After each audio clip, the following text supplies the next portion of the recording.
Umdlalo wasesiswini Orlando Pirates oswina Police ubonisa izinga langempela kulandela ukunqoba kwabo iCarling Knockout Cup ngomgqibelo ngokumemezela inhloso yakhe yokwabelana nokapteni umbekezeli Mbokazi umklomelo wakhe wokuba iMan of the Match ka-100,000.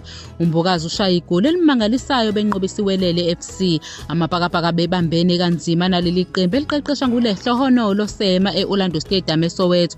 Umdlalo ubonakala usubheke esikhathini esengeziwe kwaze kwaba uMbokazi eshaya igoli elimangalisayo ngomzuzu ka-87 eguqula umdlalo kwaba ngu-1-0. Ukunqoba kuholele ekutheni leli qembu kube iqembu lesibili ukuthola indawo ye-quarter final kulonyaka ku-Carling Knockout kulandela ukunqoba kweDurban City FC ngo-4-1 esikhathini esengeziwe. iPolokwane City FC emdlalweni wokuqala womqhudelwano.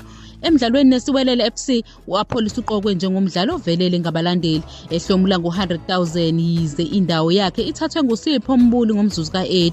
Kulandela impempe yokugcina uApolice ozithobe ngendlela emangalisayo udalula icebo lakhe lokuhlukanisa umklomelo nokapteni wakhe. Lo mdlalo wasesiswini uchaza ukuthi nakube ebonga ivoti labalandeli ukholelwa ukuthi u100,000 ngokaMbokazi ngempela. uApolice ufunge wagomela ngokuthi ukuzikhandla kukaMbokazi oneminyaka engu-20 ubudala kanye nokuwina okubalulekile ngomzuzu ka-87 kube yinto ebalulekile ekuqinisekiseni ukuthi badlulele emzukiswaneni olandelayo womqhudelwano wendebe. uApolice uchaze ukuthi kudingeka ukuthi balwe kanzima.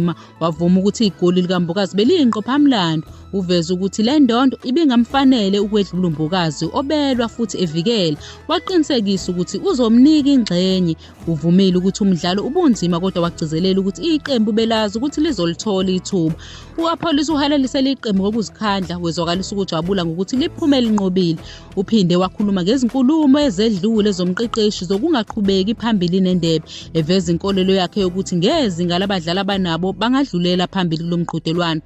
Njengoba izinto zimile, iHappy People kuzomela ilinde ukubona ukuthi izobhekana nobani kuma-quarter final eCarling Knockout Cup lapho sekuphothulwe imidlalo ye-last 16 ngesonto kusihlwa.